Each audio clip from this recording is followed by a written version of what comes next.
Hello everyone. College review series का अपना next college है श्रीमती काशीबाई नवले मेडिकल कॉलेज, पुणे। चलिए इंट्रोडक्शन से स्टार्ट करते हैं। Sakshi, please introduce yourself. I am Sakshi Wagmore and अभी मैं थर्ड ईयर MBBS स्टूडेंट हूँ at Shrimati Kashibai Navale medical college and general hospital Pune. SKNMC Pune का इस्टेब्लिशमेंट ईयर कौन सा है और इनटेक कितना है कॉलेज का? SKNMC मेडिकल कॉलेज एस्टेब्लिश हुआ था 2007 में। It is under MUHS that is Maharashtra university of health sciences Nashik and ये national medical commission that is NMC से रिकॉग्नाइज्ड है। कॉलेज का एनुअल इंटेक है 150 दैट इज हर साल कॉलेज में 150 MBBS एडमिशन होते हैं। कॉलेज का जो हॉस्पिटल है और कॉलेज, हॉस्टल, ये सब एक ही कैंपस में है या डिस्टेंस ज्यादा है? कॉलेज, हॉस्पिटल एंड हॉस्टल्स सारे एक ही कैंपस में है। वॉकेबल डिस्टेंस है तो कोई भी ट्रैवल रिक्वायरमेंट की बिल्कुल जरूरत नहीं है। जब भी तुम लोग का पोस्टिंग होता है you can go by walking to the college, from college to the hospital and अगर तुमको बीच में कोई ब्रेक मिलता है तो you can come by walking back to the hostels. No need of bus facility, so this is a very good and a plus point for SKNMC and GH। Hospital में patient flow, clinical exposure अच्छा है क्या? मतलब sufficient amount of patients hospital में होते हैं क्या? Actually it is a very important question. MBBS के लिए हम सबसे पहले सोचते हैं कि पेशेंट फ्लो कितना है, क्लिनिकल एक्सपोजर कितना है। तो काशीबाई नवले का देखा जाए तो मॉडरेट से अच्छे तक का पेशेंट फ्लो है। मेरे को अगर उसको रेट करना पड़े it would be 8.5, 8 to 8.5 out of 10। When there are clinical posting like second year से अपनी क्लिनिकल पोस्टिंग स्टार्ट होती है। तो जब हम हॉस्पिटल जाते हैं तो लाइक फ्रॉम इंट्रोडक्शन कि हमको पता नहीं होता पेशेंट से कैसे डील करना है। तो वहां से लेके सब कुछ पेशेंट का हिस्ट्री टेकिंग से लेके एवरीथिंग एग्जामिनेशन ये हमें खुद पेशेंट पे सिखाते हैं। Like all the professors, faculties and even the JRs are very helpful regarding it. And like you need to go for that clinical posting. Rounds होते हैं लाइक तुम्हें एक जो भी डिपार्टमेंट में तुम्हारा पोस्टिंग चल रहा होता है तो तुमको वार्ड्स का भी एक्सपोजर मिलता है and weekly 2 days you need to go to the OPD as well, so you can also get the OPD exposure. So this is a very good thing about the college. College का academics कैसा है? मतलब रोज lectures होते हैं क्या? Proper schedule के हिसाब से टीचर्स पढ़ाते हैं क्या? यहाँ पे प्रॉपर शेड्यूल, पूरा शेड्यूल लाइक जो हम बोलते हैं कि लेक्चर्स बंक होते हैं वहां यहाँ पे ऐसा नहीं होता है। लाइक प्रॉपर लेक्चर्स होते हैं। Even if there are 5 to 10 people in the class still professor पढ़ाते हैं। Like even the presence of single student in the class is important for the professor. हर एक लेक्चर होता है, कोई भी बंक लेक्चर नहीं होता। इनफैक्ट जो क्लिनिकल सब्जेक्ट्स के लेक्चर्स हमको सेकेंड ईयर से स्टार्ट होते हैं, सेकेंड थर्ड ईयर से, वो भी एकदम रेगुलरली होते हैं। तो academics is very good and all the department, all the 19 departments are very accurate about this कि एकेडमिक्स एंड लेक्चर्स होने ही चाहिए। लेक्चर्स हॉल कैसे है जो अपने बेसिक रिक्वायरमेंट होती है? Black board, digital board, fan, AC, light, वो सब अवेलेबल है क्या equipments? Actually the capacity we have lecture halls in the college building itself and जो भी first year, second year, third year, हर ईयर के हिसाब से लेक्चर हॉल्स अलॉट होते हैं। हर year it can be change, जो भी उनका शेड्यूल होता है वो हमें प्रायरली बताया दिया जाता है। रही बात लेक्चर हॉल्स की, तो we are having the step up वाले lecture halls in which benches are there, black boards available है, that is what the chalkboards, and for the proper PDFs and the PPTs which the teachers use, professor use, we are having the digital screens. There is a facility of projectors as well along with the digital screens and light, fans, AC, all is well equipped. So lecture halls एकदम अच्छे हैं। Exam के time में और college खत्म होने के बाद जो हम सबसे ज्यादा टाइम स्पेंड करते हैं लाइब्रेरी, तो लाइब्रेरी का टाइमिंग क्या रहता है, सेंट्रल लाइब्रेरी का? और वो गर्ल्स बॉयज दोनों के लिए टाइमिंग क्या है? The central library is well equipped with all the books and most important thing, both boys and girls, the timing of central library is 24/7। तुम कभी भी हॉस्टल से, like we are having the registers in the hostel, we just need to make the register entry and the distance of boys hostel and girls hostel to the library is 50 meters, not more than that। Like so it is very important like कि तुम exam के time पे 24 घंटे उधर बैठ के पढ़ सकते हो। जो भी टाइम रहता है बुक इशू उनका वो स्पेसिफिक टाइम रहता है 8 to 4 तक। उसके बाद भी तुम बैठ के रह सकते हो वहां पे। तुम और 24/7 सिक्योरिटी के लिए रहता है। लाइब्रेरी में एक रजिस्टर रहता है, so that only the college के people can come and study in the library. Tables are very good and the sitting facility is also very good. Library में इंटरनेट वाईफाई फैसिलिटी है, so that you can use it for watching lectures and all. Throughout the MBBS हमें जो laboratories, cadavers जो required होते हैं, तो एसकेएनएमसी में वो अवेलेबल है क्या? अभी स्टार्टिंग फ्रॉम फर्स्ट ईयर, तो फर्स्ट ईयर में अपन को एनाटॉमी पहला सब्जेक्ट हम करते हैं, जिसमें हम कैडावर्स जो हम सीखते हैं टाइप्स। तो एनाटॉमी डिपार्टमेंट में हमारे इधर like for 150 people there are 12 tables on which there are bodies different type of organs which are preserve. तो काफी अच्छा ratio, like 12 to 13 people on one table, बहुत अच्छे से सीखने को मिलता है। And like you get chance to do use the scalpel right on that part, so that ऐसा नहीं है कि तुम लाइक फाइनल ईयर में गए तुम्हारे पास तुमने कभी स्कालपेल चलाया ही नहीं है टाइप। तो बहुत अच्छा एक्सपोजर है। Like when you want to revise thing, you can just go and ask ma'am कि मैम हमको आज ये रिवाइज करना है, आप ये ऑर्गन्स निकाल के दे दो, and she is like without hesitation वो निकाल के दे देंगी। लाइक तुम प्रीलिम्स के 2 दिन पहले भी जाओ फिर भी तुमको मिल जाएंगे। सो दैट एनाटॉमी डिपार्टमेंट में ये सबसे बेस्ट चीज है यहाँ पे। एंड अटेंडेंस भी काफी हद तक वो देखते हैं। फिर उसके बाद में हिस्टोलॉजी का लैब जो बहुत इंपॉर्टेंट होता है, जो भी सारे मेडिसिन वगैरह का एकदम बेसिक बोलते हैं। तो लाइक एवरी चाइल्ड गेट्स, हमारे इधर बैचेस होते हैं, लाइक 75 पीपल पहले जाते हैं, फिर उसके बाद में 75 people, so that each one of them gets a microscope. वो खुद अरेंज करके बताते हैं कि लाइक ये देखना है इसमें टाइप्स। और दूसरा ये है कि लाइक वो खुद को भी स्लाइड देते हैं कि लाइक हाँ तुम देखो कि तुमको कैसा दिख रहा है। लाइक तुमको कोई भी डाउट रहेगा तो टीचर को जाके पूछो कि ये क्या है टाइप। बहुत माइन्यूट चीजें होती है, फिर भी वो सब एक्सप्लेन करते हैं। कमिंग टू फिजियोलॉजी, फिजियोलॉजी में एम्फीबियन लैब होता है, जिसमें हम एम्फीबियन के ऊपर जो भी एक्सपेरिमेंट्स होते हैं वो करते हैं। फिर एक हिमैट का लैब होता है, जिसमें हम ये करते हैं। फिर क्लिनिकल एक्सपोजर के लिए जो क्लिनिकल बोलते हैं हम, उसके भी थोड़े पार्ट्स रहते हैं, तो उसके लिए भी अच्छे खासे इक्विपमेंट्स है। हमको खुद प्रैक्टिस करवाते हैं, वो ह्यूमन एक्सपेरिमेंट्स करके रहता है, जिसमें हमको ईसीजी वगैरह सब दिखाते हैं वो लोग। एक बहुत अच्छा रेशियो है। लाइक एक बच्चे को एक जगह पे टेबल मिलता है, बिकॉज हमारे इधर ऐसा Monday Tuesday Wednesday, so that divide होते हैं सब्जेक्ट के अकॉर्डिंग 50-50 बच्चे। एंड बायोकेमिस्ट्री में भी सेम सीन है, like a table for a single child, and उसको खुद को करने को मिलता है। जो भी लैब टेक्नीशियन है वो हेल्प करते हैं, या फिर प्रोफेसर जो प्रैक्टिकल ले रहे हैं, पहले डेमो होता है और फिर उसके बाद में वो हमसे करवाते हैं। कमिंग टू पैथोलॉजी, पैथोलॉजी में भी सेम है, हर बच्चे को एक सेपरेट माइक्रोस्कोप रहता है, सेपरेट टेबल। माइक्रो में भी सेम वैसा है, हमसे एक्सपेरिमेंट करवाते हैं, वो हमको सिखाते हैं लाइक कैसे कैसे करना है, कल्चर एंड ऑल। तो coming to labs, it is all good, क्योंकि लैब्स की जरूरत हमें mostly first and second year में ही पड़ती है। इनफैक्ट हमारे पास तो पीएसएम एंड एफएमटी में भी काफी अच्छे लैब्स हैं। अभी थोड़ा हॉस्टल अलॉटमेंट के बारे में बात करते हैं। जो स्टूडेंट्स फर्स्ट ईयर से कॉलेज ज्वाइन करते हैं, तो उनको फर्स्ट ईयर से हॉस्टल अलॉट होता है क्या? और एक रूम में कितने लोग रहते हैं? Right from the first year, जब तुम्हारा एडमिशन होता है और तुम अगर लोकलाइट नहीं हो, तुम पुणे में नहीं रहते, तो you can directly opt for the hostel facility और वो तुमको मिलता है। Then we have a hostel building, like floors रहते हैं, तो उसके हिसाब से लाइक जो भी ग्राउंड फ्लोर है that is designated for first year के बच्चे।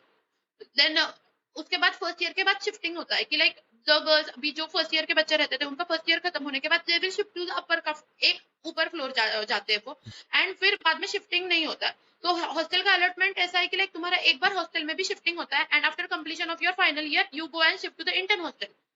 अभी बात रही हॉस्टल की, तो हॉस्टल में एक रूम में 3 जन रहते हैं, जिसमें तुमको अटैच वॉशरूम, बाथरूम एंड ये वॉश बेसिन मिलता है।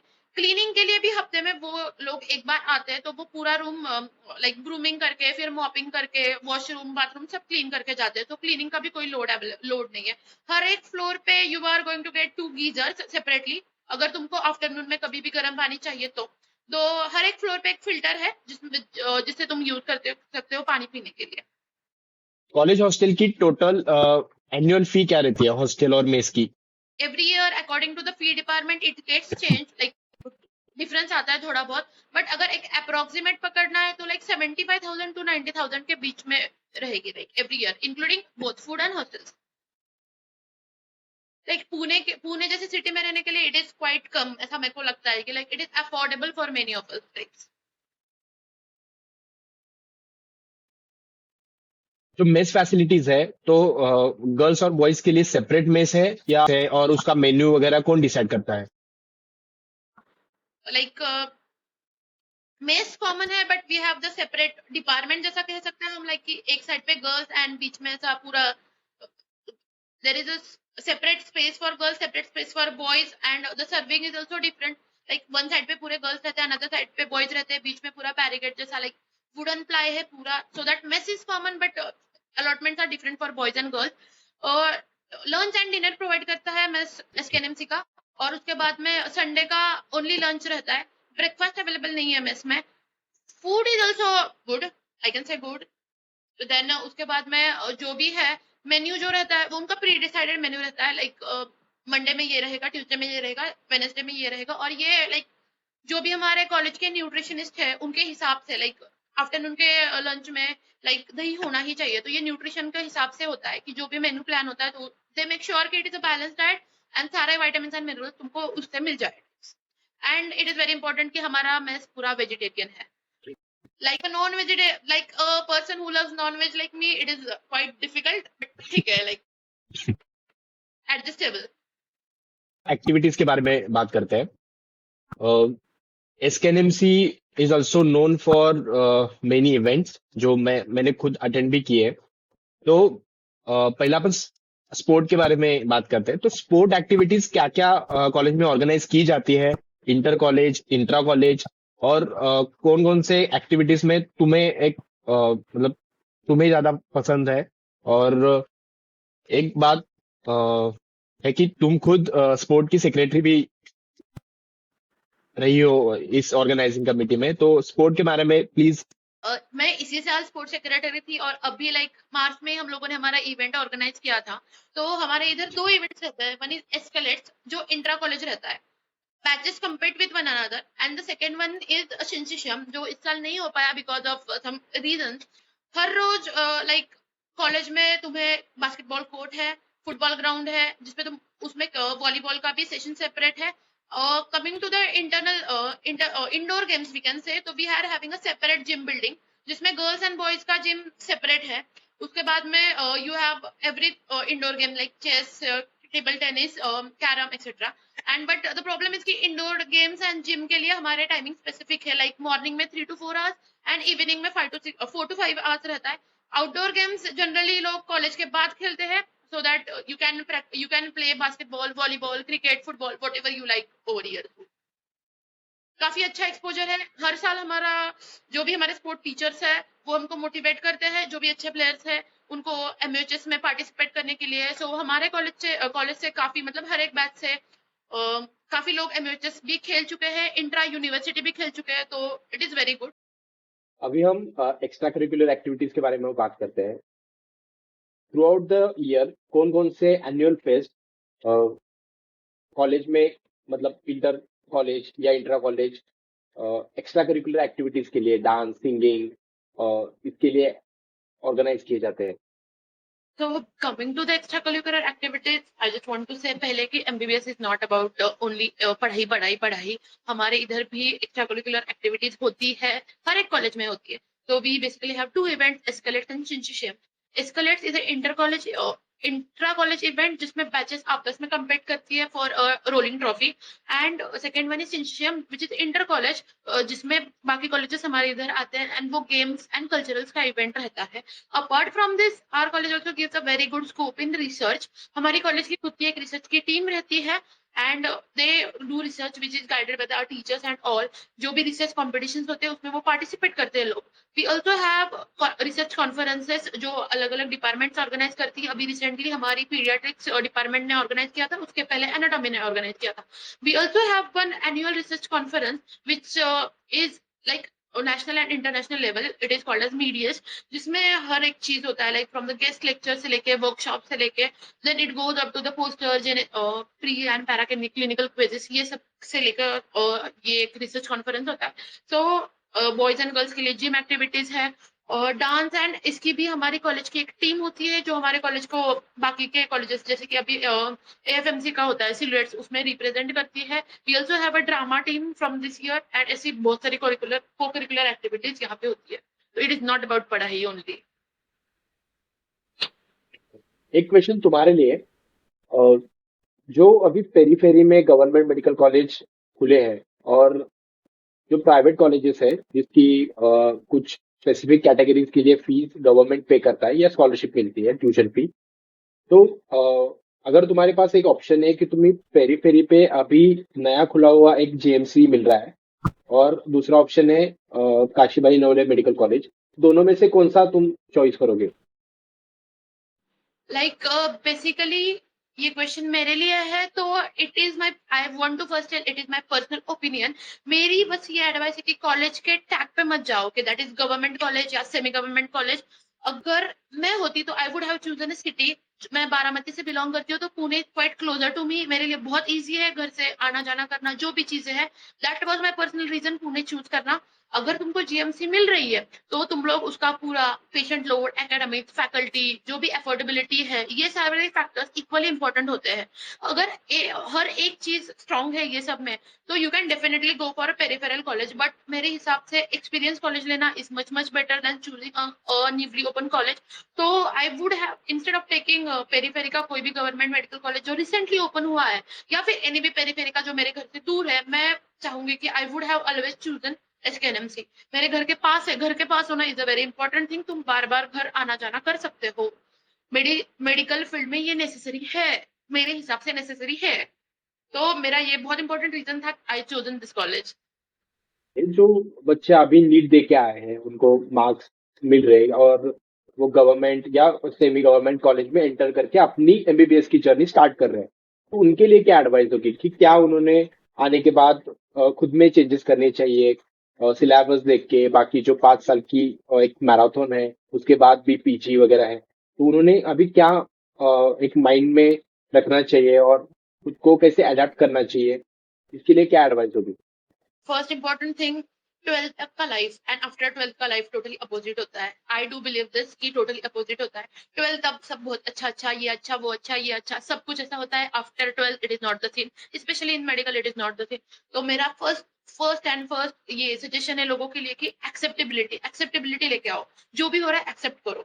एमबीबीएस ट्वेल्थ का हमको आदत होती है कि एक बार रिवीजन हो गया, 2 बार हो गया, 3 बार हो गया, 4 बार, ऐसा नहीं होता है। ये एमबीबीएस है, इसमें सिलेबस खत्म होना ही बहुत बड़ी बात है। तो पहले तुम ये सोच के मत आओ कि लाइक तुम एक टॉपर थे। लाइक हर जो भी आता है एमबीबीएस में वो अपने स्कूल का टॉपर रहा होता है, सेकंड रहा होता है, थर्ड रहा होता है। एमबीबीएस में ऐसा पॉसिबल नहीं है, तुम पास हो जाओ यही बहुत बड़ी बात है। ठीक है भाई, बहुत क्रेजी लोग होते हैं जिनको डिस्टिंक्शन आता है। तुम कितना भी पढ़ो, पूरा सिलेबस कंप्लीट नहीं होने वाला है। उसका स्ट्रेस नहीं लेना है, तुमको स्ट्रेस नहीं लेना है एमबीबीएस में। और सबसे इंपॉर्टेंट, थियरी से भी इंपॉर्टेंट क्लिनिकल एक्सपोजर होता है। जो स्किल्स तुम डेवलप करते हो वही तुमको काम आने वाली है। तो this is the basic thing. और आई वॉन्ट टू से मेक गुड फ्रेंड्स। अगर फ्रेंड्स अच्छे हो तो सब कुछ अच्छा हो जाता है। क्योंकि हमारा मेडिकल फील्ड बहुत सारी चीजों के लिए बदनाम है। दोस्त अच्छे बनाओ, सब कुछ अच्छा हो जाएगा।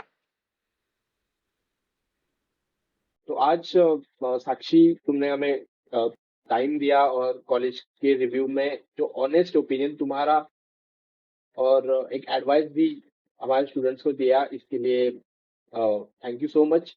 एंड अगर किसी को Shrimati Kashibai Navale medical college and general hospital Pune का कोई भी डाउट हो तो कमेंट में हमें पूछिए, हम उसका जवाब दे देंगे। एंड मिलते हैं नेक्स्ट एपिसोड में नेक्स्ट कॉलेज के साथ। Bye bye. Thank you so much.